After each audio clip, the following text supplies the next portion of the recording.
Truth, said a traveler, is a rock, a mighty fortress. Often have I been to it, even to its highest tower, from whence the world looks black. Truth, said a traveler, is a breath, a wind, a shadow, a phantom. Long have I pursued it, but never have I touched the hem of its garment. And I believed the second traveler, for truth was to me a breath, a wind, a shadow, a phantom, and never had I touched the hem of its garment. That is Truth, Said a Traveler by Stephen Crane. And as we start learning more truths here, our friend Micah has fought his way into and then out of an ambush, effectively. Stumbling in, trying to chase after the guards who were bringing in a Broadkill captive to try to interrogate him. He started to suspect what was going on. And in a roll of dice turn, figured out that there was a betrayal about to occur because plot twists. The warden here, the guard for the prisoners, set Micah up. He locked him in as he started opening doors. And as the first monstrosity came tumbling out, Micah fought what did he fight? I don't even remember now. But he fought it. Oh, he fought a Demonix, one of the manslayers, a fish-like demon, large amphibian eyes, a bulbous body, overly strong and overly muscular, but also with horrific rows of sharp teeth. Micah, through actually some pretty good use of his psionics, fought the creature, defeated it, downed it, after only taking a fatigue from his own natural ones that he rolled. But then another door opened, and then one of the more frightening horrors of North America came out. The Extixix, the insectoid, hive mind creatures that have slowly begun to take over North America. They are, in a way, they are terraforming the land to make it habitable for them, but for no one else. Truly frightening creatures. And as Micah started taking some hits, a really good roll and a random event, and suddenly the two people he was trying to avoid the most showed up. The two Cyber Knights came in, managed to hold the attention of at least one of the Extixix as Micah fought his way free, and then together the three of them struck him down, but not before a diesel-powered ATV came in, pulled out the guard, extracted him, and left. And as we come back in, Micah stands here now, aware that he is still holding his psi sword and eyeing these two individuals in front of him. The conversation hasn't picked up yet. So we're going to start with a little bit of bookkeeping. We're going to, I think Micah, for a couple things, Micah had control of the fight. He brought down the Demonix pretty well, but that is kind of the thing of Cyber Knights. They are, in a way, for Rifts, they are kind of the paladin-ish class. So, fighting demons, that's all part of the game. The Extixix were a little bit different. They are not, in fact, demons. They are technological, biological creatures. And even though they are weaker, their numbers would have overwhelmed him. But that random event that managed to effectively bring in the Cyber Knights, that was big. And so because of that, I'm dropping the chaos factor down, though it's still a 6. It does give Micah a little bit of breathing room on some of these questions. So we're going to start by testing the new scene. And I'm anticipating that there's going to be a call to for the Cyber Knights to finally have a chance to question Micah. That's a 10, so it's going to proceed as normal. So what I picture here, let's flesh out a little bit of these two creatures here, these two Cyber Knights. And let's roll. I'm going to use something here just because I kind of want to roll a little bit of the. I want to use the NPC generator. This isn't a part of the GME, but it's another resource, right? And a resource is just another screwdriver in the toolkit, right? So we're going to start with the NPC modifier. The first one is 6, untrained. Interesting. 22, untrained. No, you don't. You roll in the modifier and then the noun. Untrained outcast. Well, that sounds like Micah. The other one. 5, sensible. 78, sensible scientist. And now, let's see.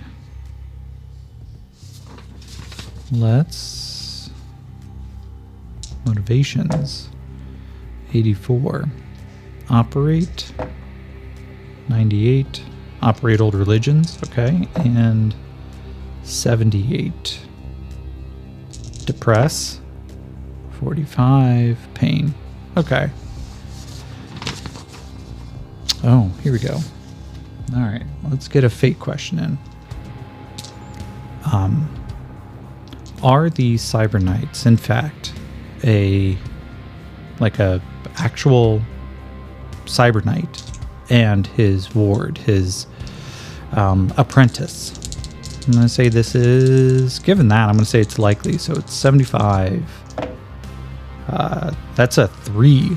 So this is exceptional, yes. So, okay.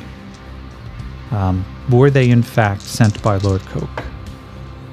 83. No. Interesting. Okay. All right. I'm going to roll one more thing here. I have an idea. I see how the scene could potentially move out. But I'm going to give the NPCs here an action, and then I'm going to try to get some names going. Character actions, general. 57. Lazy. 47. Lazy, hasty. That's okay. Lazy, hasty. I can admit, I understand that mood. Let's get a couple of names now. So,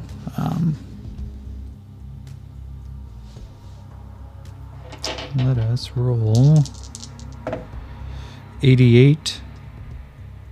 88 is and 66 is or.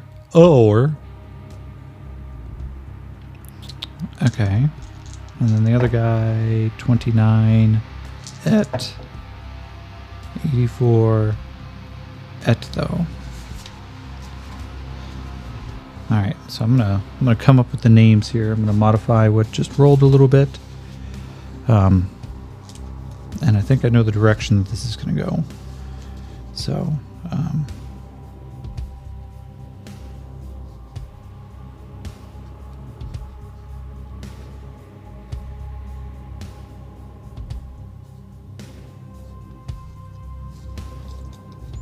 gonna say it was eth or okay. The Cyber Knights, they watch this young man in front of them, this half elf who had fought his way through both the they eye this wary man. The young boy that we know watches his fingers just slowly gripping and re-gripping the hilt on his side sword. The other two notice this, and they watch with a little bit of a curious gaze. One of them with long lizard eyes, the slits completely vertical, they narrow slightly, and they just watch him. The older of the two tips one of his straw hat. He goes, "Very good. I think the time for combat and pretext is over. Yeah. Eeyore, let go of your sai sword. And the lizard man looks him up and down, and then, not even a second glance, just opens his fist. And the broad Zweihander style sword just disappears. It doesn't disintegrate or anything, it just isn't there anymore. The light blue coloration in the room dims slightly. The older of the two, the human, looks over and goes, I'm going to release mine too now. And he holds his hand out like he's about to drop his katana, and then suddenly his hand opens and the sword's gone. Micah watches this, not entirely impressed. But I'm going to give him, let's give him what, a notice roll? Yeah, we'll do a notice roll. It's a d6, a 4 and a 5, and even with his 1 wound and his point of fatigue, no, wait. With his point of fatigue, he doesn't have a wound. Does he? Damn. God, I really should have written this down, huh? No, I don't remember now. So, I'm just going to go ahead and say, yeah, he had his point of fatigue, but he didn't take a wound. So, that brings that 5 down to a 4. And he watches him. There's a moment of reflection as he thinks, shit, are they actually here for me? If they were going to fight me, they would take me on right now. This is a perfect time. Well, they may be stupid, but I'm not. He watches the two of them. He holds his fist out like he's about to drop his 2 swords. And then he merges them back together, runs his fingers along the outside edge of it, and then just, as though he's about to resheath it, lets it go. As well. I do believe we probably have some things to talk about. Do we not? Or was just this a social call? Because I've heard stories of cyber knights, but, well, I never thought I'd meet any. The lizard man, his eyes go a little wider. His tongue goes out, licks the corner of his eye, and goes back in. Well, I'm a little surprised you haven't met any of us sooner. And then the human just kind of looks at him and goes, hang on, Eeyore. I think there are a lot of questions that we're going to have to answer soon. Shall we retire to someplace else? Well, this is my house. Where would you like to retire to? Wherever you find comfortable, my liege. I am not your liege. I am just your lord right now, and you're in my home, and it would be inhospitable for me to turn you aside. So, come on. I have a sitting room. I hope you don't mind. I'm going to also summon my man of arms because, quite frankly, I'm a little concerned. Whatever makes you feel comfortable, my lord. And as they're going back up, Micah leading the way, he reaches out and pulls a radio communicator out of his pocket in a short range that just kind of keeps it here. And it's something. Jens, are you there? Hey, my lord. Yeah, I'm here. I was just getting something to eat. Man, you guys have some great food. He goes, get your fill. Bring up a plate. Can I ask you to bring a cup of tea with you and meet me in my drawing room? Sure thing, my lord, but fuck is a drawing room, man? He goes, the room we were in earlier. Oh, yeah, sure. So, your bedroom? He goes, no, my bed's not in it. I just ask somebody to send you to my drawing room. Sure thing, my lord. And as Micah begins to make his way back up, the cyber knights are just watching, observing. The one known as Eeyore now just kind of looks and goes, huh. There's some pretty fine place here. Have you always lived this way? He goes, indeed I have. I've lived out here my entire existence. My father's holdings go quite far. I did grow up in the the castle, but he goes, you have a castle. That's pretty impressive. And a hand kind of reaches out, touches the lizard man just inside the elbow, and he goes, I think there'll be a little bit more time for questions soon, yes. Yes, sir. And as they make their way back up the long stairs, Micah opens up a door. The drawing room is empty, and he just kind of looks around real quick and then steps in. A few minutes later, Yin shows up. Micah accepts a cup of tea from him. He goes, well, I'm sure that you have plenty of questions. Well, shall we get to them? Because I have plenty of my own as well. So, I'm going to do this. The way I'm going to do this is as a bit of a social conflict. So, it's going to be Yin's and Micah on the one side. And then Ethor and Eeyore on the other. Each round, I'm just writing some things down. Each round, they are going to, one person is going to be the spokesperson. Primarily, it's going to be Micah and probably Ethor. Eeyore and Yin's are going to be able to roll to support their individual. And then there will be a heads-up persuasion roll to see who is kind of coming out in the argument, getting their questions answered a little bit easier, a little bit more truthfully at least. Of course, they can use deception or any of their other, social skills, but given the fact that these are both cyber knights, I think persuasion will probably be one of the higher ones. Their normal +2 for their cyber knight kind of, what is it called? Not danger sense. They have it's not quite an ability.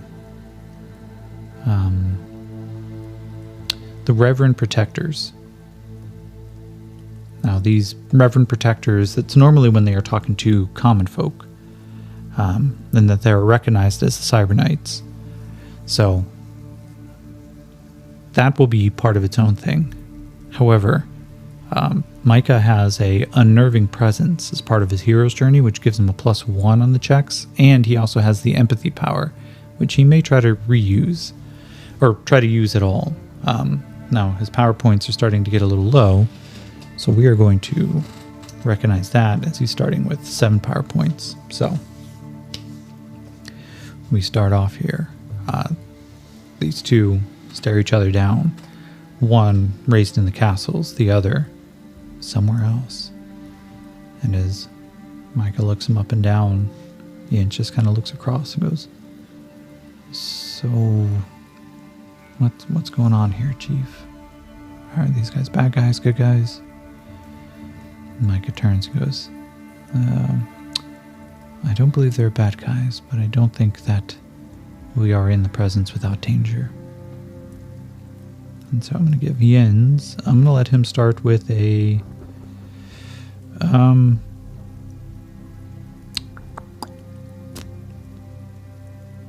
I'll do his notice, which is a D8, as he's just kind of eyeballing these guys up. So this is a support roll for Micah, and he rolled a 1. But he didn't roll a 1 on the wild die, so it's just a failure. It doesn't cause any negatives against him. But we go over to Eeyore, who kind of sniffs. And I'm going to give him a notice roll. That's a 4. So that's going to grant a +1 to Ethor. I'm going to rename him. I'm just going to have to figure out what that is. To the other Cyber Knight. So the other Cyber Knight has a persuasion of a D8. He's going to get a +1 from Eeyore. So he gets a 2, +1 is a 3. Micah gets a +1 from his social ability. But his persuasion's D6. And he rolled Snake Eyes. Okay.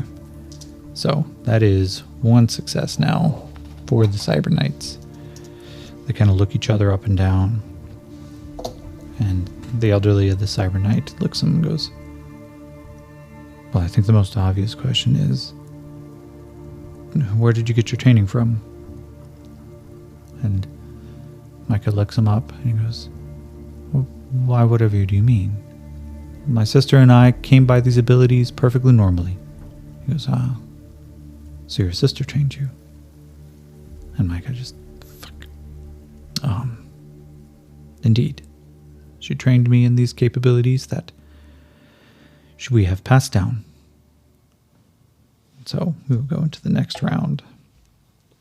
And now Jens is going to try to... He kind of sees what's going on here a little bit. And he's going to try to do a persuasion check too. It's a 4, so that's going to be a +1 to Micah's roll. And then Eeyore rolled a 5 on his persuasion. So they're both going to get a +1 on their rolls. So let's see. Micah gets a +2 on his. That's a 4 and a 3, so he's got a 6. And then the elderly Cyber Knight is a 7 + 1, which is an 8. So he nods and he goes, do you... Have you met many more like us? Or has your sister? And Micah kind of looks at him and he's like, truthfully, I did not know that there were any others out there. My sister had taught me some of these abilities, some of these skills in fighting, and she did it because she learned it. I assumed that Cyber Knights were a thing of mythology, and she and I just had native abilities, and, she taught me how to use these things, how to use my mental acuity, how to summon a portion of my will into a cutting blade to track down my enemies. But I thought they were just myths. I thought you were legends.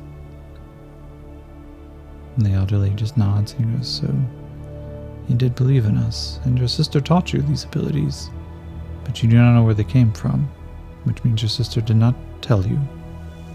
She did not tell you of the Order. She did not tell you about how we operate.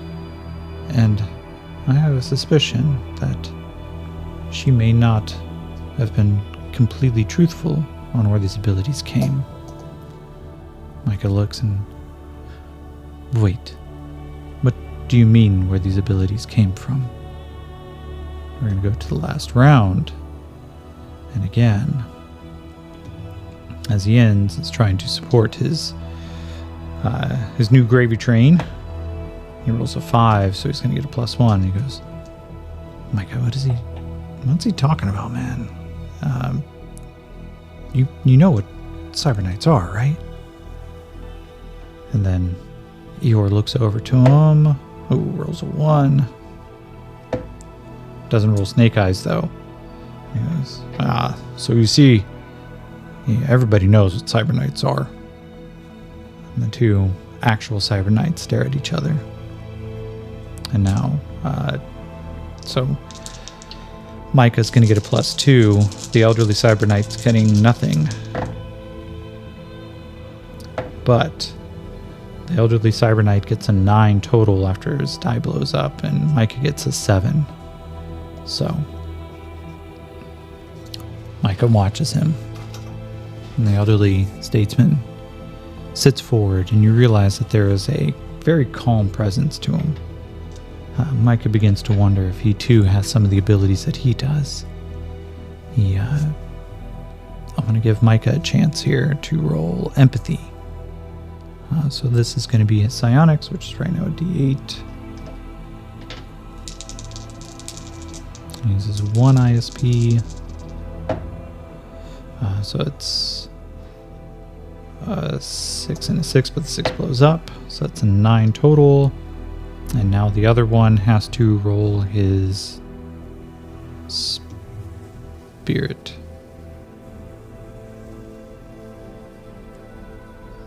Now, of course, Micah probably should have done this in the beginning, but Okay.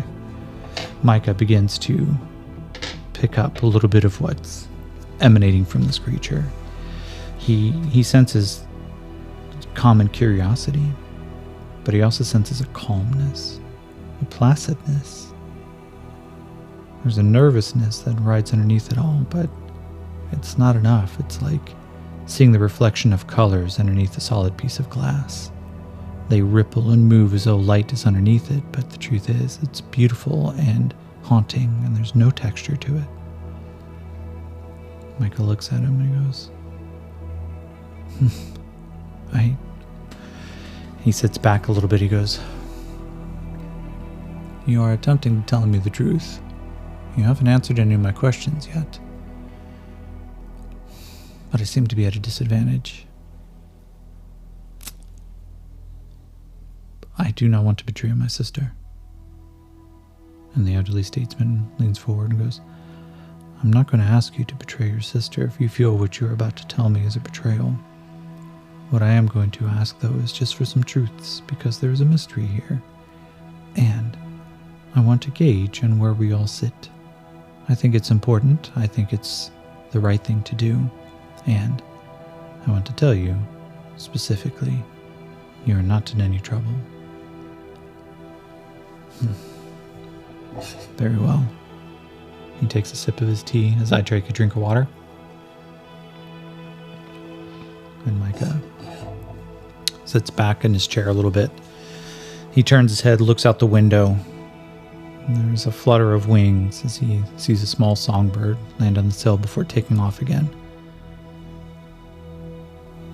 My sister is a decade or so older than I am. But I grew up in the house running underfoot. And I remember for a younger age, for a while, she wasn't there. And then suddenly she was. And everybody spoke in hushed whispers, but Father would never throw her out. No, we had too many siblings. There was too much pressure for us to perform. And so when she came to me and asked me if I wanted to learn how to protect Father and everybody else, who was I to judge? Of course. What 6-year-old doesn't want to? And the elder, the cyber knight, just nods his head. He goes, Of course, who would not want to? I completely agree. And a quick wave of the feeling of empathy swings back through. Micah takes it as a sign to continue. So, Amadee, she brought these gifts with her, these abilities. She was a better fighter than anybody in the King's Guard. She was able to best just about anybody who came through. But there was always a nervousness that she kept. She didn't want to tell us where it came from, and Father would not tell us. He just simply said she had been sent away. But she'd come back. And I thought this was the greatest thing. My sister had gone away, and she had come back. And then she started training me. At first, the trainings were difficult. It was a lot of physical training.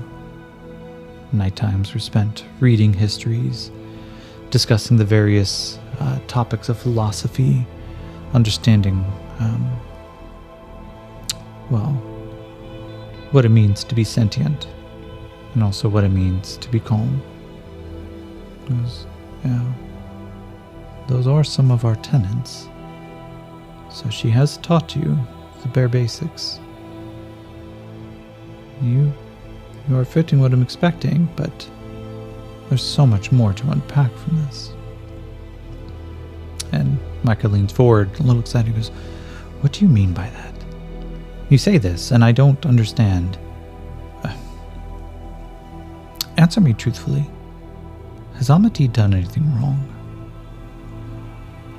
So let's roll on the fate chart.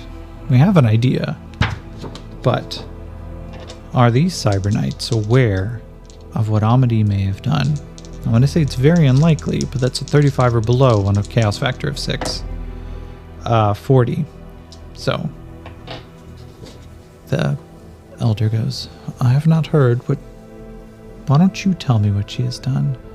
It is not within my purview to tell you if she has done something wrong unless it is truly heinous, but I can tell you if there's things that you need to be aware of, and then I will tell you a little bit about this order, this brotherhood and sisterhood, that you may not have been aware that you're a part of." And he looks Okay. Amity began training me in meditations and reaching out and extending portions of who I am in my mind to touch those things around. First, it was sensing the emotions of birds and frogs. I still have an affinity for catching small songbirds and feeling what they feel. Usually it is panic. But then she began to teach me too that these powers could be used just a little bit beyond that. She taught me that I could use them to keep myself safe, that I could use them in efforts to make others feel better, to calm wounds and hurts, to be able to even re-knit broken skin. Yeah, these are some of our core powers too. But then she taught me something I wasn't prepared for. She taught me that I could manipulate electronics, devices, the high technology that man here uses, and that there was effectively a connection. He reaches out with a hand. He goes, a field that covers just about anything. And electronics send out a particular field. Humans and life and sentient creatures send out another type. And in the course of that, it just became a little bit more and more real. That the bonds between things on this earth, that they could be manipulated. And that I could cause a laser rifle to fire a second too late, a robot armor to swing just a moment too soon, a rocket launch to miss the target by 5 to 10 feet. And I could do it just by extending my awareness. The elder nods and goes, I'm aware of this power. But then she showed me the last two things. I didn't think these were real at first. I thought I had dreamed them, or they were just manifestations or illusions, but she taught me I could extend my will and turn it into a blade, shadowy and dark. And she, on my 15th birthday, he nods and goes, yes, what did she do? She covered herself in metal that came from her skin. She carved a portion of it out. It hurt her dearly. I could tell that it hurt her. And she had surgeons put a small bit of it at the base of my neck. Our father and our people have tenets about altering ourselves when it is not necessary. Us, as we are, between both worlds of humans and elves. Well, quite frankly, we don't always take the bionics too well. It becomes difficult. Our biologies are similar, but not perfect. But this grafted immediately, and I could feel it. I could feel it right now. It's a cold knot just at the back of my neck. And when I think, it, and everybody sees as a metallic silver sheen suddenly begins to cover from the backs of his hands all the way up his arms. The clothes that he is wearing, the loose tunic, suddenly shows a silver membrane just beginning to emerge. It grows at an exponential rate and covers all the way to just the bottom of his jaw. And he looks down at it and he goes, I don't understand how I control it, but it is there and it makes me harder to hurt. It makes me harder to kill. I would not have survived some of those fights with the broadkill if it wasn't for this. I don't know, and I don't understand, but does this make me a freak?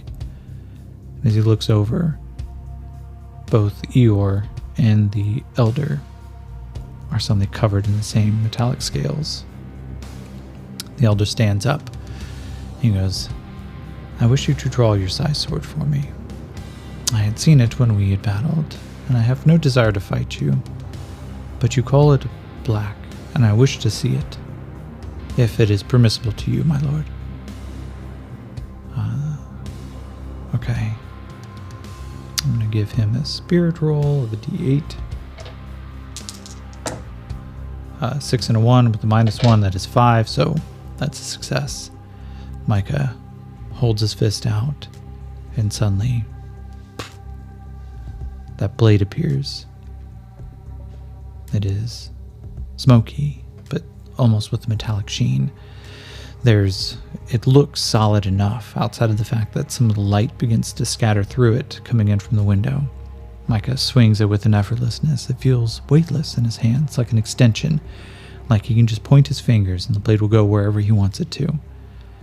He swings it overhead, away from everyone, but it makes a through the air as it cuts and whistles. Jens is watching this, a little bit of a nervousness in his eyes. He goes, "Am I the only one who doesn't grow metal on our skin?" And the Cyberknights ignore him for a moment. He goes, "Oh, I do believe that confirms this. What questions do you have me, my young lord?" Micah takes a few seconds and looks around and goes, So many. I didn't understand. I don't know what is happening here. I don't know who you are. I had an inkling that I was in trouble. And I suspect that my sister's not been telling me the whole truth. I have the suspicion as I was freed from captivity from the Broadkill. And then to find that you were the ones leading the charge, not my own father, who helped us clear the Broadkill out of this town. And my sister will not acknowledge the vision that I had. And the elder stands up and he goes, "I just want to be clear. You telling me that you had a vision?" It was a dream, but it was very real. The man nods and he goes, "I was 32 when I had my vision. I was at the peak of losing someone incredibly important to me. My vision didn't come perfectly true, but I had one, and I suspect you had one of yours." And Eeyore's looking between the two of them. He goes, "I've never had a vision, but it's almost a rite of passage, and it'll happen in its own time." Micah looks, "Who are you?" The elder stands up and goes, "We are the Cyberknights, the same as you, my lord, and you've done nothing wrong." The man who stands before you, as he points down over, he goes, "This is my protege, my apprentice, squire, whatever you wish to call him, Sir Eeyore." And the lizard man bows his head and then still continues sitting and watching. He goes, "I think there is much that your sister has not told you. In the great trainings, she never once mentioned Lord Coke. She never once mentioned our oaths. She never once mentioned where she had learned this thing from." He goes, "Up until 24 hours ago, I thought this was just a thing that my sister and I knew how to do. I had no idea that there were others." "Yes, well, now that you know, what will you do with that?"